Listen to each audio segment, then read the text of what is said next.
beautiful people! So ngayon nga ay mag-unboxing tayo at magre-review ako ng watercolor set na binili ko online. Luma na din kasi yung watercolor ko na gamit. Almost 4 years ko na siyang ginagamit at marami na din ako nagawang artworks and commission. Yung problem nga lang sa luma kong watercolor is hindi ko yung bet yung quality niya. Kaya naman naisipan kong mag-try ng bagong brand. Siyempre, para ma-improve naman yung watercolor na ginagamit natin.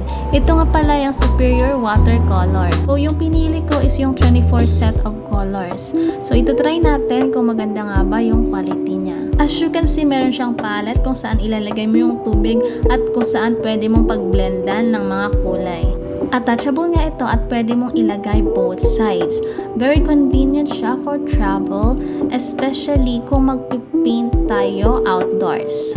Meron din siyang sponge na kung saan idadab natin yung water paintbrush natin for excess water sa brush. Pwede rin itong gamitin for texture sa ating pinipinta. Ito naman yung water paintbrush nila na kung saan nilalagyan ng tubig sa loob. Minsan ko lang ito ginagamit kasi mas nasanay ako sa common na paintbrush. Tsaka medyo nahirap ako dito gumawa ng mga details. Detachable yung mga colors at mas madali mo siyang malinisan. At ito try na natin ang mga colors. Hindi ko muna inuna yung white kasi minsan ko lang siya ginagamit sa paggawa ng mga artworks using watercolors. At first, maganda yung pigment tsaka yung vibrant ng color. Pero wait natin until matuyo kasi dyan natin makikita kung maganda nga ba yung quality ng mga kulay. So far, maganda naman yung pigment niya tsaka yung vibrant ng color. Napansin ko din na hindi madaling mag-fade yung kulay niya pag natutuyo.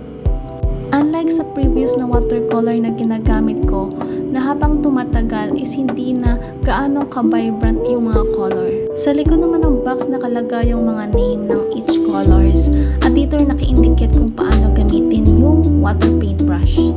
So ngayon ay i-demo ko kung paano gamitin yung water paintbrush. All you have to do is lagyan mo ng tubig yung tube, which is yung body ng paintbrush, at ilak mo siya ng mabuti. I-pinch mo lang yung body ng brush hanggang sa mabasa yung mga bristle.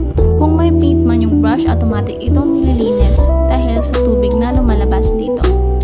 Ayan na nga at i-compare ko na yung kulay sa luma kong artwork. Mag-a-upload na lang ako ng another video wherein ginagamit ko yung Superior Watercolor sa paggawa ng portrait painting. Overall, mas nagustuhan ko yung brand na ito kaysa sa luma kong brand na